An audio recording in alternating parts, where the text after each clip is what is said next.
Assalamualaikum warahmatullahi wabarakatuh.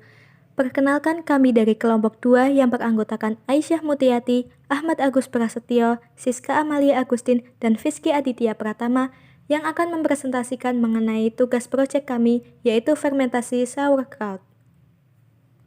Sebelum kita mengetahui lebih lanjut mengenai proses pembuatan dari sauerkraut ini, saya akan menjelaskan mengapa kelompok kami memilih sauerkraut sebagai objek dari proyek kami. Alasan yang pertama, karena produksi sauerkraut di Indonesia itu termasuk tinggi. Hal tersebut dibuktikan dari data BPS yang kami peroleh dari internet. Angka tersebut termasuk tinggi dibandingkan dengan sayuran lain seperti kentang, sawi, lobak, bawang, dan lain-lain. Sehingga banyak kubis yang tidak habis terjual di pasaran dan dibuang. Oleh karena itu, dibutuhkan penanganan lanjutan terhadap pasca panen sayur kol. Salah satunya yaitu dengan cara mengolah kol menjadi sauerkraut melalui proses fermentasi. Fermentasi adalah proses perubahan kimiawi dari senyawa kompleks menjadi lebih sederhana dengan bantuan enzim yang dihasilkan oleh mikroba. Proses fermentasi akan menyebabkan terjadinya penguraian senyawa-senyawa organik untuk menghasilkan energi serta terjadi pengubahan substrat menjadi produk baru oleh mikroba. Fermentasi dilakukan terhadap suatu bahan makanan untuk mendapatkan produk makanan baru yang dapat memperpanjang daya simpannya. Sauerkraut masih tergolong asing di telinga masyarakat Indonesia, karena konsumsi di dalam negeri sendiri masih terbatas.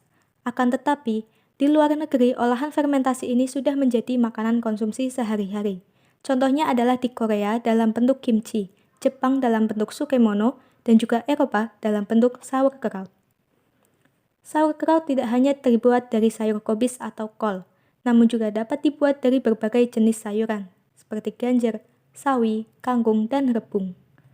Namun pada proyek kali ini, sayur yang digunakan adalah kol segar yang difermentasi menggunakan garam dengan konsentrasi tertentu, sehingga tidak perlu ditambahkan mikroorganisme lain sebagai inokulum atau ragi, karena di dalam kol sendiri sudah mengandung bakteri asam laktat.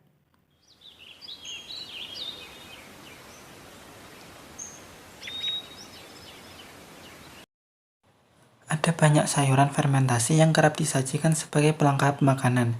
Salah satunya adalah sauerkraut. Sauerkraut adalah makanan khas Jerman yang terbuat dari fermentasi sayur kol atau kubis. Pembuatan sauerkraut cukup sederhana karena hanya menggunakan dua bahan, yaitu irisan kol dan garam. Kedua bahan tersebut dicampur hingga mengeluarkan air. Air inilah yang berperan dalam proses fermentasi serta dapat menghidupkan bakteri baik. Sauerkraut banyak disajikan dalam berbagai masakan. Selain karena rasanya yang enak, sauerkraut juga banyak dikonsumsi karena memiliki berbagai manfaat kesehatan. Sauerkraut mengandung vitamin dan mineral yang baik untuk tubuh. Bahkan, bakteri dalam sauerkraut mampu mengatasi berbagai gangguan di saluran pencernaan. Nah, penasaran dengan cara pembuatannya? Simak video berikut.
Untuk selanjutnya hasil.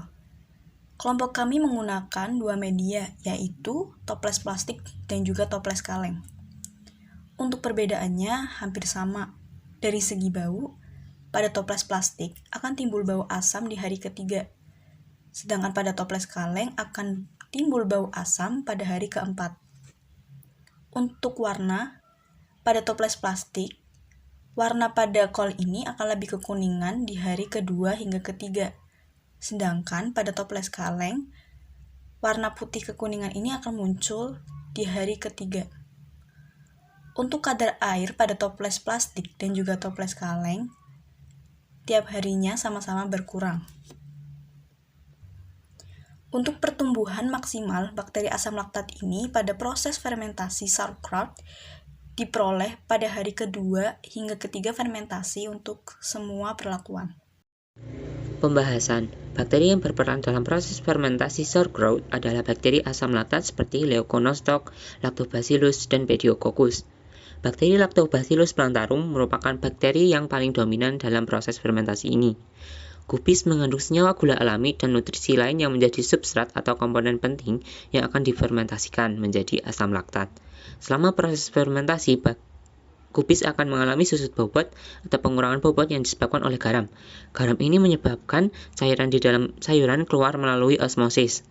Kemudian pembusukan sauerkraut ditandai dengan perubahan menjadi warna jingga, karena hampir berpigmen warna jingga yang menimbulkan bau busuk. Hal ini dikarenakan wadah yang tidak tertutup dengan rapat atau pelumuran garam yang tidak merata. Faktor lain yang dapat menyebabkan atau yang perlu diperhatikan adalah suhu selama proses fermentasi. Kesimpulan, bakteri yang berperan dalam proses fermentasi sauerkraut adalah bakteri asam laktat seperti Leuconostoc, Lactobacillus, dan Pediococcus. Bakteri Lactobacillus plantarum merupakan bakteri yang terlibat dalam proses pembentukan asam laktat selama fermentasi. Berdasarkan hasil percobaan, toples plastik dan toples kaleng menunjukkan hasil yang sama bagus, sehingga dapat disimpulkan bahwa kedua jenis toples tersebut baik digunakan untuk tempat fermentasi sauerkraut.